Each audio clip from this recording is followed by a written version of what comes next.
അര ഗ്ലാസ് ബാക്കിയുണ്ട്, അത് ഞാനും കുടിക്കട്ടെ. രാവിലെ എന്നെ കരിക്കുമായിട്ട് നിൽക്കുന്നതെന്നായിരിക്കും അല്ലേ. ഒരു യാത്ര പോയിട്ട് വന്ന വഴിക്ക് ഭയങ്കര ദാഹം. അപ്പോൾ ഒരു കരിക്ക് ഞാൻ വെട്ടിക്കുടിച്ചു. കരിക്ക് വെട്ടിക്കുടിച്ചപ്പോൾ ക്യാമറമാന് കരിക്കും വെള്ളം വേണ്ടാന്ന് പറഞ്ഞു. അപ്പം ഞാൻ ആ കരിക്കിനകത്തെ സാധനം ഇങ്ങ് കൊണ്ടുപോകുന്നു, വെള്ളം മാത്രം കുടിച്ചിട്ട്. ഇപ്പം അതിനി എന്നാ ചെയ്യാൻ പോകുന്നതെന്ന് നോക്കാം. അതവിടെ ഇരിക്കട്ടെ. അപ്പം ഞാൻ അതിൻ്റെ അകത്തെ സാധനം ഇതിങ്ങനെ എത്തുകൊണ്ടിരിക്കുന്നു. നിങ്ങളെയും കാണിക്കാം, എനിക്ക് കുടിക്കുകയും ചെയ്യാം. അപ്പോൾ അതൊരു മിക്സിയുടെ ജാറിലിട്ട് ഞാനൊന്ന് ജ്യൂസ് അടിക്കട്ടെ. കരിക്ക കഴിഞ്ഞ ദിവസം ഞാൻ തേങ്ങ പീരയിട്ട് നാരങ്ങ വെള്ളം കാണിച്ചില്ലേ, അതുപോലെ തന്നെ വേറൊരു ഐറ്റം. ഇനി വെയിൽ കാലമല്ലേ, ജ്യൂസിൻ്റെ ബഹളമോ, ഏത് സൈസ് ജ്യൂസ് വേണമെങ്കിലും നമുക്ക് കുടിക്കാം. ഇനിയിപ്പോൾ അതിനൊരു കളർഫുള്ള് വേണ്ടേ, വെളുത്തങ്ങനെ ഇരുന്ന് കഴിഞ്ഞാൽ എല്ലാവർക്കും ഇഷ്ടപ്പെടുകയില്ലായിരിക്കും. അപ്പോൾ ശകലം അനാറും കൂടെ അങ്ങിട്ടു, നല്ല ടേസ്റ്റ് ആയിരിക്കും കേട്ടോ.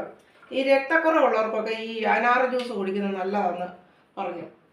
അതുകൊണ്ട് ഇപ്പോൾ അനാറ് എനിക്ക് സ്റ്റോക്കാണ്. എനിക്ക് രക്തക്കുറവാണെന്നാണ് പറഞ്ഞത്, അതുകൊണ്ട് ഞാൻ അനാറ് കുടിക്കുക. പഞ്ചസാര അധികം എനിക്ക് ഉപയോഗിക്കത്തില്ല, ക്യാമറമാനും കഴിക്കത്തില്ല. പിന്നെ എന്നാലും ഒരു ശകലം ഇടുക, ജ്യൂസിന് ഇച്ചിരി മധുരം വേണമല്ലോ. ഈ ചെറിയ സ്പൂണിനാട്ടോ ഇട്ടത്. നിങ്ങൾക്ക് മധുരത്തിൻ്റെ ആവശ്യം അനുസരിച്ച് നിങ്ങൾ ഇട്ട് കുടിച്ചോ, കുഴപ്പമില്ല.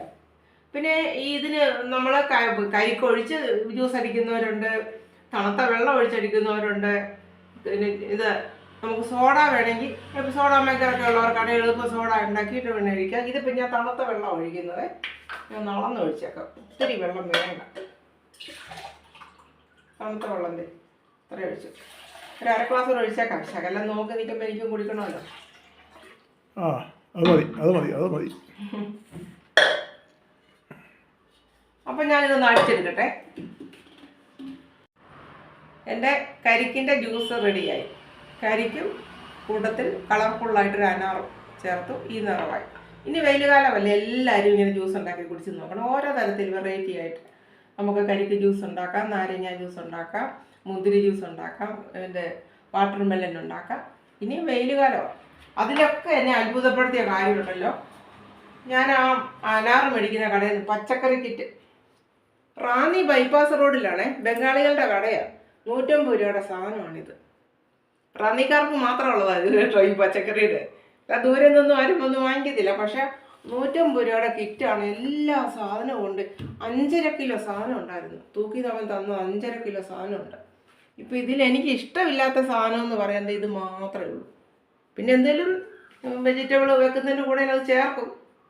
ഈ ചൊരക്കയെന്ന് പറയുന്ന സാധനം അതേ ഉള്ളൂ എനിക്ക് ഇഷ്ടമില്ല. ബാക്കിയെല്ലാം ഉണ്ട്. മത്തങ്ങയുണ്ട്, വാഴക്കയുണ്ട്, ക്യാരറ്റ് ഉണ്ട്, ചേനയുണ്ട്, എല്ലാം ഉണ്ട്.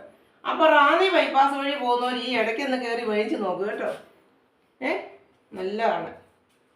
കറിവേപ്പില അവരെ തന്നു, ഇഷ്ടം പോലെ ഉണ്ട്. അപ്പം ഞാൻ ജ്യൂസ് കൊടുക്കട്ടെ ക്യാമറാമാനെ. തണുപ്പ് വേണമെന്ന് പറഞ്ഞു. അപ്പോൾ കരിക്കും വെള്ളം ഞാൻ കുടിച്ചുകൊണ്ട് എനിക്ക് ജ്യൂസ് ഇല്ല. ജ്യൂസ് കൊടുക്കട്ടെ. തന്നേരം ഞാൻ കുടിച്ചോളാം. ഇങ്ങോട്ട് വന്നേരം. ഓക്കെ.